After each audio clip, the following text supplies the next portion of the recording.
नमस्कार मंडळी, मन धागा धागा जोडते नवा या मालिकेच्या आजच्या भागात आज आपण बघणार आहोत. सार्थक हा पार्टीमध्ये एकटाच उभा असतो कारण आनंदी अजून आलेली नसते. सर्वजण त्यांच्या पार्टनरसोबत डान्स करत असतात, परंतु सार्थक सोबत डान्स करायला आनंदी आलेली नसते. त्यामुळे आनंदीची तो फार कडकडून वाट बघत असतो. आणि त्याच वेळी तिथे रेश्मा येते. शलाका आणि केदार रेश्माला म्हणतात की रेश्मा, आता तुझ्याकडे हीच वेळ आहे सार्थकच्या जवळ जाण्याची. सार्थक आता एकटाच उभा आहे आणि आता त्याला तुझी खूप गरज आहे. आता त्याला तुझा हात धरावाच लागेल. हे ऐकून रेश्माला खूप आनंद होतो. रेश्मा सार्थक जवळ जाते आणि सार्थकला म्हणते की काय रे, अजून आनंदी नाही आली आहे का? तेव्हा सार्थक सांगतो की नाही, परंतु ती नक्की येईल, मला माहिती आहे. रेश्मा म्हणते की मला नाही वाटत आनंदी येईल, आता तुला माझ्यासोबतच डान्स करावा लागेल. तेव्हा सार्थक म्हणतो की नाही, माझ्यावरती वेळ येणार नाही. रेश्मा म्हणते की ठीक आहे, मी 3पर्यंत मोजते, 3पर्यंत जर आनंदी आली तर ठीक, नाही तर मग तुला माझ्यासोबत डान्स करावा लागेल. रेश्मा 1, 2, 3 मोजते आणि आनंदी तिथे उभी असते. सार्थक तिला म्हणतो की बघ, आनंदी आली सुद्धा. आनंदीला बघून रेश्माचा फारच जळफळाट होत असतो. आनंदीने खूप सुंदर अशी साडी नेसलेली असते आणि ती त्यामध्ये छान दिसत असते. आनंदी आता हळूहळू सार्थककडे येत असते आणि आनंदीला बघून सार्थकला फारच आनंद झालेला असतो. तो मनामध्ये म्हणत असतो की थँक्यू सो मच आनंदी, की तुम्ही माझ्या प्रेमाचा रिस्पेक्ट केला, तुम्ही माझ्या प्रेमाचा आदर केला, तुम्ही इथपर्यंत आलात. रेश्माला मात्र हे अजिबात सहन होत नसतं. रेश्मा म्हणते की आनंदी, आता तू इथपर्यंत आली आहे, परंतु मी काय तुला इथे टिकू देणार नाही. तिच्या हातामध्ये वाईनचा ग्लास असतो, त्यामधून ती बर्फ उचलते आणि मुद्दामच फरशीवर फेकते. आनंदीचा पाय सटकतो आणि आनंदी खाली पडणार तेवढ्यातच सार्थक तिला सावरतो. सार्थकने यांना आनंदीला सावरलेलं असतं. दोघंही एकमेकांकडे बघत असतात आणि रेश्माने जो आनंदी विरोधात प्लॅन केलेला असतो तो आनंदीच्याच पथ्यावर पडलेला असतो. त्यामुळे रेश्माचा अजूनच जळफळाट होतो. सार्थक आता आनंदीकडे बघत असतो, आनंदी सार्थककडे बघत असते. सार्थक आता आनंदीकडे बघत असतो, आनंदी सार्थककडे बघत असते आणि पार्टीमधील सगळे लोक आता ह्या दोघांकडे बघत असतात. तेव्हा आनंदी भानावर येते आणि सरांना म्हणते की अहो सर, आपल्याला सर्वजण बघताय. तेव्हा सार्थक म्हणतो की बघू द्यात ना मग, त्यांनाही कळू दे की माझा पार्टनर आता माझ्यासोबत आलाय म्हणून. आणि मी ज्या माझ्या पार्टनरची इतकी वाट बघत होतो, तो पार्टनर आता माझ्या समोर उभा आहे. आणि थँक्यू सो मच की तुम्ही माझ्या प्रेमाचा आदर केला आणि माझ्या एका शब्दासाठी तुम्ही इथे आलात. सार्थकला लोकांचं काही पडलेलं नसतं, त्याला समोर दिसत असते ती फक्त आनंदी. आजूबाजूचे सर्व लोक सार्थक आणि आनंदीकडे बघत असतात. तर तेवढ्यातच एक मुलगी म्हणते की ही मुलगी कोण आहे जी सार्थक सरांच्या बाजूला उभी आहे आणि तिची साडी बघ ना किती ओल्ड स्टाईलमध्ये, हिला काही फॅशन सेन्स नाही आहे का? सार्थकला त्या मुलीचा राग येतो आणि सार्थक त्या मुलीला म्हणतो की काय झालं त्या साडी नेसून आल्या तर? मुळात म्हणजे आपण ज्या कपड्यांमध्ये कम्फर्टेबल असतो ते कपडे आपल्यासाठी बनलेले असतात आणि साडी त्यांना आवडते आणि साडीमध्ये त्या सुंदरसुद्धा दिसतात. आणि सर्वांना तो आनंदीची ओळख करून देतो की ही बायको आहे माझी, मिसेस आनंदी सार्थक राज्याध्यक्ष. त्यामुळे जी मुलगी हे सर्व बोललेली असते तिलाही चांगलाच फटका बसलेला असतो. सार्थक रेश्माला म्हणतो की रेश्मा, बघितलं ना, शेवटी आली की नाही माझी पार्टनर? रेश्मा म्हणते की हो ना सार्थक, खरंच मी तुझ्यासाठी खूप हॅप्पी आहे. कारण तिला असं म्हणावं लागत असतं, कारण आनंदीला बघून तिच्या आधीच डोक्यात गेलेली असते. सार्थक आता डान्स करण्यासाठी आनंदीचा हात मागत असतो. हे बघून रेश्माची मात्र खूप जळजळ होत असते. सार्थक आणि आनंदी डान्स करत असतात. तर केदार आणि शलाका रेश्माला म्हणतात की बघ रेश्मा, तुझ्या तोंडासमोर आलेला घाससुद्धा आनंदी घेऊन गेली. आनंदी सार्थकला म्हणत असते की सर, अहो मला नाही येत हा डान्स. सार्थक म्हणतो की अहो कोजागिरीच्या दिवशी गणपतीच्या वेळी तुम्ही किती छान डान्स केला होता, येतं तुम्हाला सगळं, करा बरं. तेव्हा आनंदी म्हणते की नाही सर, तो डान्स वेगळा होता, हा डान्स कपल डान्स आहे, मला नाही जमत. सार्थक म्हणतो की तुम्ही काळजी करू नका, मी शिकवतो तुम्हाला. आनंदी म्हणते की सर, जर सगळेजण माझ्यावर हसले तर?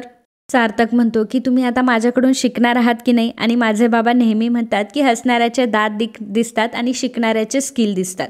आणि मग आनंदी तयार होते आणि सार्थक हळूहळू आनंदीला आता डान्स शिकवायला लागतो. तर इकडे वृंदा सुधाला सांगते की सार्थक सोबत पार्टीला आनंदी सुद्धा गेली आहे. त्यामुळे आता सुधाला आनंदीचा खूप राग आलेला असतो आणि नेहमीप्रमाणे सुधाचे कान भरण्याचा ती प्रयत्न करत असते.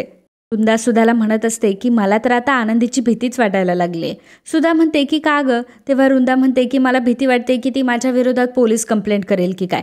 ती कविता नाही का, तिने सुद्धा तेच केलं आणि मला आता हे पोलीस कोर्ट कचऱ्या यामध्ये अजिबात पडायचं नाही आहे. वृंदा तिला म्हणत असते की सुधा, आता आपल्याला लवकरात लवकर तिला घराबाहेर काढावं लागेल, नाही तर त्या मुलीचा आता काहीच भरवसा राहिला नाही आहे. तर इकडे सार्थक आणि आनंदी खूपच सुंदर डान्स करत असतात. आनंदी नाही नाही म्हणता सार्थकसोबत खूप सुंदर डान्स करते. सर्वजण त्या दोघांच्या डान्सकडे बघत असतात आणि अगदी कौतुकाने सगळेजण बघत असतात. आनंदी आणि सार्थकसुद्धा एकमेकांमध्ये हरवून गेलेले असतात. केदार हळूच रेश्माला म्हणतो की रेश्मा अगं काहीतरी कर आणि थांबव त्यांचा डान्स, नाहीतर तू जे हे सगळं केलंयस ना ते सगळं वाया. त्यामुळे रेश्मा लगेचच आता गाणे थांबवते आणि म्हणते की आता बस झाला डान्स, आता आपण गेम खेळूयात. तर इकडे अण्णांच्या घरी सर्वजण जेवायला बसलेले असतात, परंतु मनोज काय अजून आलेला नसतो. त्यामुळे अण्णा हे मनोजला बोलवायला जातात, तर मनोज बाहेर बसून दारू पित असतो. अण्णा त्याला पकडतात आणि म्हणतात की काय मनोज, काय करतोयस ते, आणि दारूची बाटली ते खाली फेकून देतात. तर अण्णा हे मनोजला म्हणत असतात की मागे तर तू दारू किती वाईट आहे आणि कशी वाईट आहे यावर सर्वांना लेक्चर देत होतास, आणि आता तू स्वतः पितोयस. अरे एवढी सोन्यासारखी बायको आहे तुझी, मुलगी आहे तुला, त्यांच्याकडे तरी एकदा बघ. मनोज अण्णांचं ऐकत नाही आणि तिथून रागाने निघून जातो. तर इकडे रेश्मा आता सर्वांना सांगते की आपण एक कपल गेम घेणार आहोत आणि यामध्ये जो कोणी विनर होईल त्याला मी एक गिफ्ट देणार आहे. सर्वजण आता पार्टीमध्ये सहभागी होणार असतात, परंतु आनंदी सार्थकला म्हणते की सर मला नाही जमणार हे गेम वगैरे, तुम्हीच खेळा, मला नको. सार्थक म्हणत असतो की हो त्यात काय एवढं आहे, गेमच तर आहे फक्त. रेश्मा मुद्दामच आनंदीला फोर्स करत असते की अगं आनंदी खेळ ना, आता तू कपल बनून आली की नाही पार्टीमध्ये, तुला तर खेळावंच लागेल आता. सार्थक रेश्माला म्हणतो की जाऊ दे ना गं रेश्मा, त्यांना नाही खेळायचंय तर नको खेळू देत. पण तुला माहिती आहे का रेश्मा, त्या जर माझ्यासोबत खेळल्या ना तर सगळे गेम मी असे जिंकेल. आणि मग हळूच तो आनंदीला म्हणतो की बघा तुमच्यासाठी मी खूप काही बोललोय हां, आणि तुमच्याबद्दल सुद्धा बोललोय, त्यामुळे आता माझी लाज राखण्यासाठी तरी खेळा. त्यामुळे आनंदीला आता खेळावंच लागतं आणि आनंदी आणि सार्थकसुद्धा गेममध्ये सहभागी होण्यासाठी तयार होतात. तर इकडे मनोज आणि घरातले सर्वजण आता जेवायला बसलेले असतात. मालती मनोजशी बोलत असते, परंतु मनोज मालतीला काहीही उत्तर देत नाही आणि भाजी वरण भात सगळं काही एकत्र मिक्स करतो आणि तसंच ते खात असतो. खाता खाता त्याला ठसका लागतो, तेव्हा मालती त्याला पाणी देते. तर मनोज तिला म्हणतो की आता मी काय कुकुलं बाळ नाही राहिलो मला सारखं पाणी पाणी द्यायला, मी घ्या बरं जेवून. आणि मग मनोज जेवता जेवता भरल्या ताटावर हात धुवून टाकतो.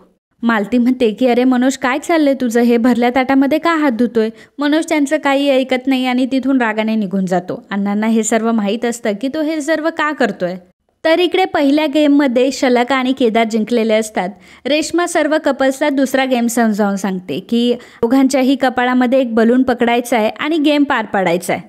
आनंदीने आणि सार्थकने दोघांमध्येही आता बलून पकडलेला असतो आणि दोघांचंही कॉन्सन्ट्रेशन इतकं असतं की तो बलून त्यांचा पडतच नाही.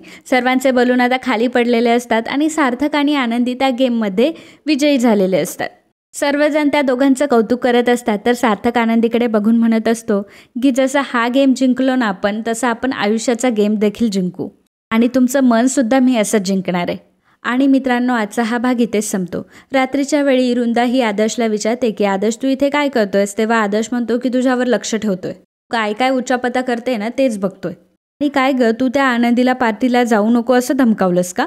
तर दुसरा गेम असतो, त्यामध्ये आनंदी आणि सार्थकला त्यांच्याबद्दलच्या प्रश्नांची उत्तरं द्यायची असतात. रेश्मा म्हणते की आनंदी सार्थक आता तुम्ही जर या सगळ्या प्रश्नांची उत्तरं दिली तर तुम्ही हा गेम जिंकाल.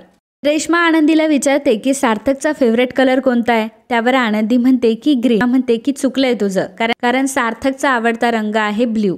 सार्थक म्हणतो की हो बरोबर आहे रेश्मा तुझं. आणि रेश्माने बरोबर ओळखलेलं असतं, त्यामुळे रेश्मासुद्धा खूप शहाणी होत असते. तर मित्रांनो असेच मन धागा धागा जोडते नवा या मालिकेचे डेली अपडेट बघण्यासाठी आत्ताच आपल्या चॅनलला सबस्क्राईब करा. आणि आजचा हा भाग तुम्हाला आवडला असेल तर व्हिडिओला लाईक आणि कमेंट करायला अजिबात विसरू नका. धन्यवाद.